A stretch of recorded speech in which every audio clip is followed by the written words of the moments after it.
This is KGW News at noon. The man accused of stabbing two black teenagers on a MAX train in a racist attack will be held in jail throughout his case, with the judge saying he is too dangerous to get out. Thank you for joining us. I'm Brenda Braxton. Today, a judge approved what's known as a preventative detention for Adrian Camas.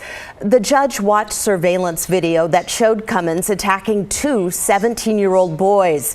In the video, the boys walked into the train, sat 2 rows behind Camas, and within minutes, he got up and stabbed them. One suffered a chest wound that nicked his heart and required surgery. The defense argued severe drug addiction and homelessness were the main reasons Camas committed this crime. Is there anything that sticks out to you about this knife? It appears consistent with the knife shape that I observed in the TriMet video as well as in the Checkers video. Camas looked down and shook his head multiple times while watching the surveillance videos in court today. He said, "Wow," and glared at the prosecuting attorney when he said race was a motivating factor for these attacks. Now, Camas never should have been out on the streets in the first place. He was supposed to be in custody after another incident with a knife earlier this summer. But at that time, the Multnomah County Jail refused to book him. We asked the sheriff's office why. They said Camas had a medical condition that could have infected other inmates, so he was cited and released. Today, striking teachers in Camas are about to vote on a tentative new contract. In a statement today, the district saying students will be back in class tomorrow, even though that contract hasn't been ratified. In just about 90 minutes, teachers will meet at Camas High School and go over this proposed deal. I talked to a teacher this morning who said union members will have a chance to ask questions. Then they'll put the contract up for a vote.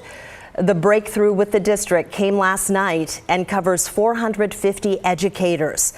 After 6 days on strike and months of negotiations, the union says the deal includes limits on class sizes, money for student programs, and cost of living raises. If teachers reject this, they will go back to the picket lines. The union plans to speak to the media after the vote. You can look for updates on KGW.com. In the meantime, in the Evergreen School District, which is the largest in Southwest Washington, the strike continues with no deal in sight. And in Portland Public Schools, a call for investigators to look into the district's Human Resources Department. Employees say claims of sexual harassment just aren't being handled properly. They allege HR has been dismissing complaints for months. In a statement, PPS says it has hired an outside investigator to look into the situation. Employees are also demanding training to help prevent sexual harassment. Portland police are asking victims of an alleged serial rapist to contact them. Over the past several months, investigators say 4 women have come forward accusing this man of sexual assault. He's 49-year-old Konstantin Svedenko. Now, the women say that the attacks happened in his apartment near Northeast 122nd and Multnomah Street. A grand jury has indicted him on 17 charges.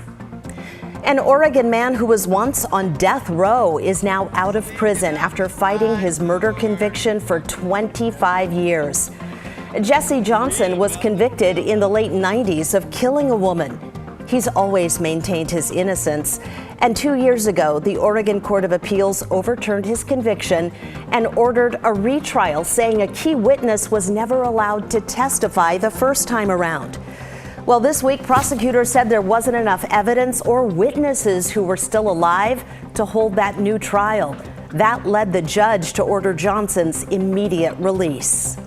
Well, it was stunning. I mean, after years of waiting for this, and this was the kind of case that kept you up at night. You were thinking, man, this guy didn't do it. And he's there at Oregon State Penitentiary for a long time on death row. And now he's breathing wonderful, clean air. Now, there is a chance, however small, that if new evidence were to come to light, Johnson could be tried again. New at noon, the boil water notice in Jervis has been lifted. Earlier this week, the water tested positive for coliform bacteria, making it unsafe to drink. That notice was in place after a thunderstorm on Saturday knocked out power to the water treatment plant. Officials did some extra testing to find the source of that contamination, and it has since been cleared. So good news for Jervis. All right, let's take a live look outside from our Wells Fargo sky cam. I can tell you before too long, we're expecting the sun to break through those clouds. Rod Hill is in the Weather Center today with a look at your forecast. All right, so this clearing pattern, which sometimes can be a guess, seems like it's going to be a sure bet. Here's what we're doing. We're looking out to the west, and then I'll work back to the valley. Here's our Chinook Woods Casino Resort Cam in Lincoln City. It looks pretty good, right? Sunshine there. Temperatures this afternoon probably holding in the 60s. Now here's that view Brenda just showed you from the Wells Fargo camera. We're looking northeast, but look what happens when you jump over the West Hills out to the Reserve Vineyards and Golf Club in Aloha. This is that clearing we saw in Lincoln City, the clouds breaking up, slowly marching inland and pushing to the east. So literally, we'll start to see breaks in the cloud cover over the West Hills at any moment now, and that should give us a pretty nice weekend. You folks out in Gresham will take a little bit longer. You folks out in Sandy a little bit longer, perhaps, if you have cloudy skies right now. 66 currently, we'll say cloudy areas. 76 degrees the expected high with sunshine developing across the region. Still 70 for a nice evening. Hey, coming up, a lot of talk about El Nino. It's going to be increasing, strengthening, becoming quite strong. I'm going to take a look at what some of the modeling is showing for flow patterns so far in terms of whether or not we're going to be getting wet, dry, warm, cold. That's coming up. Rob, thank you. Well, today, Multnomah County commissioners will discuss a new contract with the state's oldest homeless shelter. Last month, Bybee Lakes revealed it could close by the end of this week because it doesn't have enough money. Commissioners are now considering different funding options.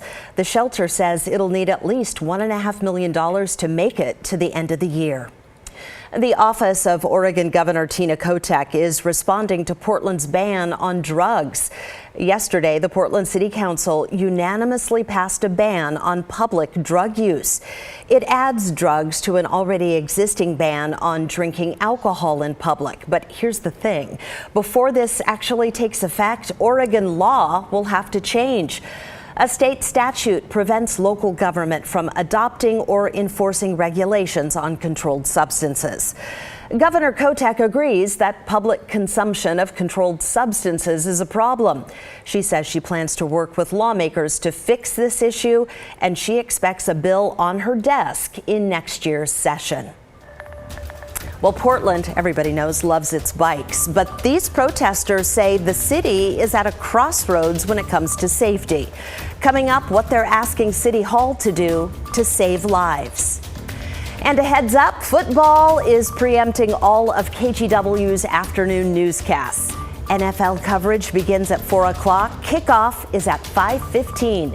You can watch a special edition of KGW News after the game around 8:30, and then tune in again for KGW News at 11.